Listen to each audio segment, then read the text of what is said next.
Jason Whitlock, welcome to the program. How are you, sir? How are you, Glenn? I'm great. I'm not following the Diddy thing. I mean, what I have read this week is absolutely disgusting. I mean, I've read disgusting, and you kind of read it kind of like you watch a car wreck. I can't even read this stuff. It is so grotesque. What is actually being exposed here? What do you think actually happened, and why aren't they going after anybody but Diddy? I got my tinfoil hat on as I'm talking to you, Glenn. Okay. So I want the audience to be aware. Crap! Now I can't read his mind. So listen, I think they're holding a trial about, hey, Diddy's a really bad person. He's a sexual degenerate. He turns violent against women that he's dating. But in terms of racketeering or sex trafficking and all that, none of that is being addressed. And I think there's probably a good chance that Diddy either walks or the jury just convicts him, hey, you're a bad person. But in terms of the actual sex trafficking, and he's this ringleader of this sexual exploitation deal, they're not proving that case, and I'm not sure if they have an interest in even arguing that case. At this point, Glenn, 4 or 5 days into the trial, I think they raided Diddy's home to strip him of his power and leverage and blackmail material, and that all this is really about is taking away Diddy's leverage and handing it over to the Department of Justice or whoever is responsible for this, or stripping him of the most damaging information he had on key people that they don't want harmed.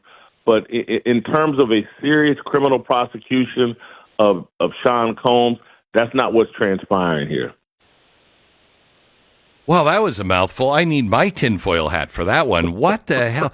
So wait a minute. You're saying that maybe he was an operative, or if he wasn't an operative, he was collecting stuff on people, and now the government wants that to either protect those people or to have the power over those people?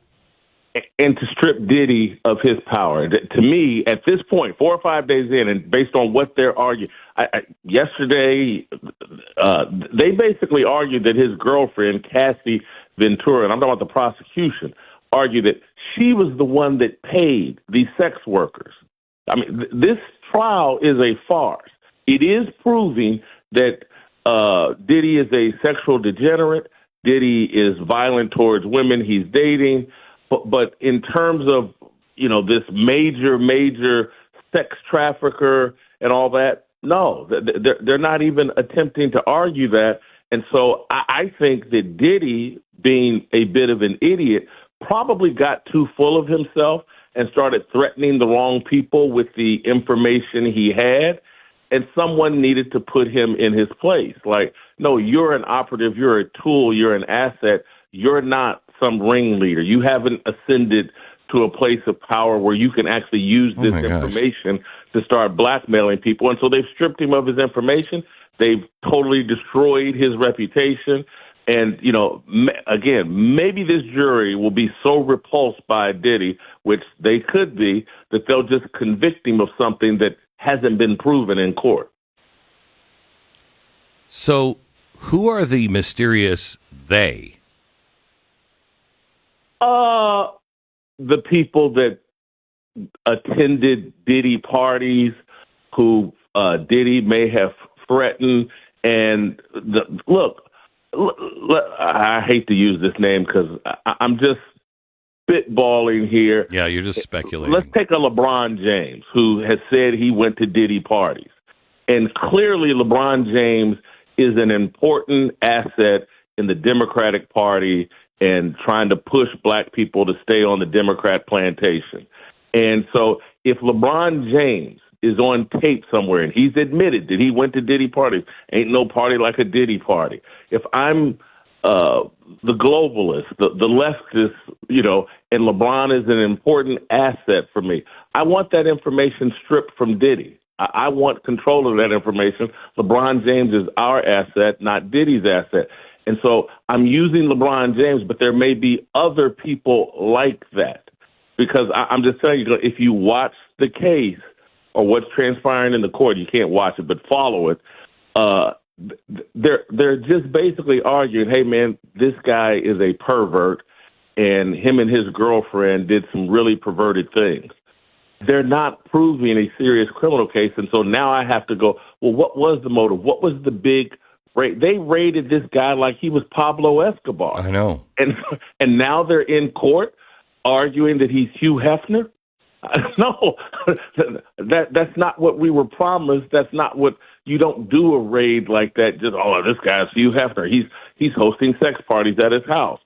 They raided him like it was Escobar. And right now, 4 or 5 days in, maybe Diddy's Bill Cosby, but that's it.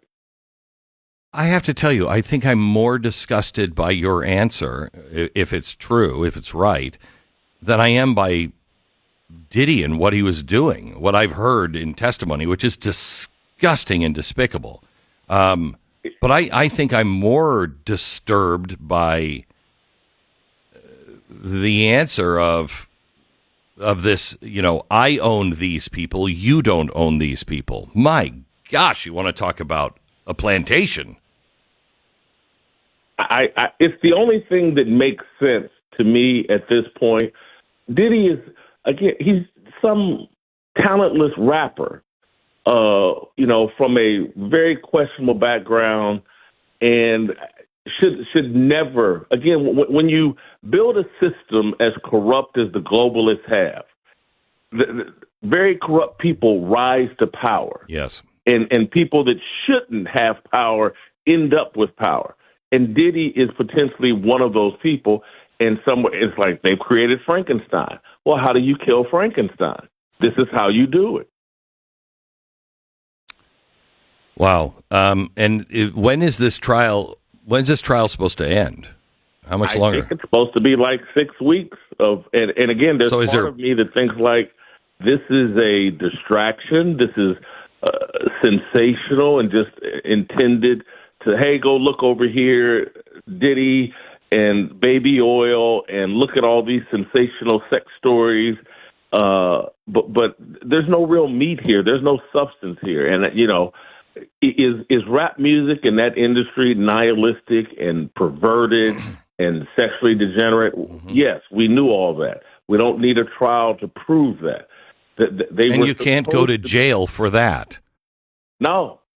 Well, you can.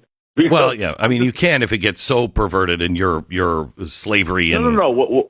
What I mean by that is we've seen juries so repulsed by the defendant that it just doesn't matter what the government's arguing or whatever. And that he may go to jail just for being a horrible, awful person, and no one's going to feel sorry for him if that's the case. But in terms of some sex trafficker, again, I just don't see it at this point. So this goes to what, because my question has been, why are you not going after anyone else but Diddy? Because he couldn't have done all of this by himself. So why is he the guy? And it's the same story as Epstein. They're only talking about him and, Maxwell. That's it. Nobody else. Haven't heard even a name of anybody else. Let me differentiate from my perspective the difference between Epstein and Diddy, and based on what's been argued in court, we're not even seeing them suggest that Diddy was doing this with underage people so far. And, the Epstein part is about underage and it's child sex trafficking and all that. We haven't even gotten there with Diddy. We've spent the first 4 or 5 days talking about the sexcapades of him and his girlfriend, and they've tried to paint her as a victim, but she looked like a willing participant so far in court. But this is why this is disturbing me, because if what was said about these parties, it does lead involve children. It Yeah, involves underage children. people, It involves drugs that people pass out, and then there's rape and everything else. And on top of that, probably poor language is the idea that they're both Diddy and Epstein are both operatives for some political or governmental entity or group of people that are trying to control people and keep them in play. Yeah, and James Comey's daughter, who's on the prosecution team, she's not going to argue that because they're not going to go in, or maybe later in the trial, because Diddy certainly was someone that was out there promoting the Democratic Party, vote or die. He was certainly a political operative for the Democratic Party. So far, and even in opening statements or whatever, based off my understanding, none of that's being argued. That his political involvement, his political engagement, none of that's being put on the table. They're keeping this in a very safe space of, hey, look at how sexually perverted Diddy and his girlfriend were. I hate this. I absolutely hate this. Because if we don't clean this kind of stuff up, we have no chance of survival. It's like the stuff that was happening with the Muslim pedophile rings over in England, where everybody knew what was going on. And I'm not saying we know over here what's going on, but over there, it just became so obvious, and the government was just covering it up for it because it served their purposes, whatever those purposes might have been. And you can't have a civilization, you can't have a society that is cohesive at all if these kinds of things are just not taken care of. If they're just if special favors are paid to both sides and just make it go away, you don't have a real system of government. I'm gonna go a step further, Glenn, or just from my perspective, you can't have a society that allows the form of music that Diddy was involved in, that promotes sexual degeneracy and violence and drug use. If that is going to be at the center of American music culture, if that's going to be promoted and Super Bowl halftime shows, and Diddy is going to be a powerful figure in politics and in culture, you can't have a society that properly functions. Jason Whitlock is with us. So what is your solution to that? We have to reapply obscenity laws and quit allowing porn and this type of degeneracy to be protected under allegedly free speech. And, there was a long time in America where, we had obscenity laws and there were things you couldn't do and say on public airwaves and in movies and things like that. And now all of a sudden everything is under free speech. And I just don't, the key there was not in movies, but you just said it, public airwaves. I mean, I remember 1982, I'm working on the morning show at WPGC in Washington, D.C. I'm 18 years old. The guy across the street is Howard Stern. He is just making his big impact in Washington, D.C. And I said on the air one time, I'm 18 years old, and I said, it really pisses me off. I wish I would have saved this letter because I'd have it framed today. It was a full-page memo from the program director saying, I don't know who you think you are, and I don't think you know where you work, but this is the nation's capital, and we do not use language like, quotation mark, pissed on the air.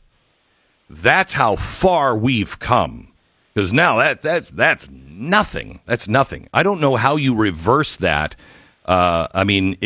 If you believe in freedom, it really should be reversed internally by the people. And I don't know how to make that happen other than you got to find God, people.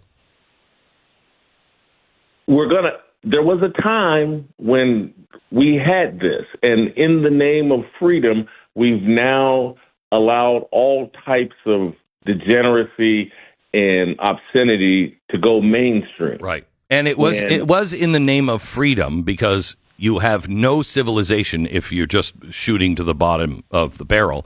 So it was done in the name of freedom as well, and it did keep us free. There you go. And look, where I go with it immediately is like, well, let's protect the freedom and the innocence of children rather than just Hugh Hefner's freedom or Diddy's freedom or whoever runs Pornhub's freedom. I want to protect the freedom and innocence of children. And it's so obvious the consequence of this pornographic, degenerate freedom that we've allowed. But how do you? It's compromised the innocence and the freedom of young people. We've mainstreamed a nihilistic mindset and a perverted, degenerate mindset that is harming the freedom and innocence of children.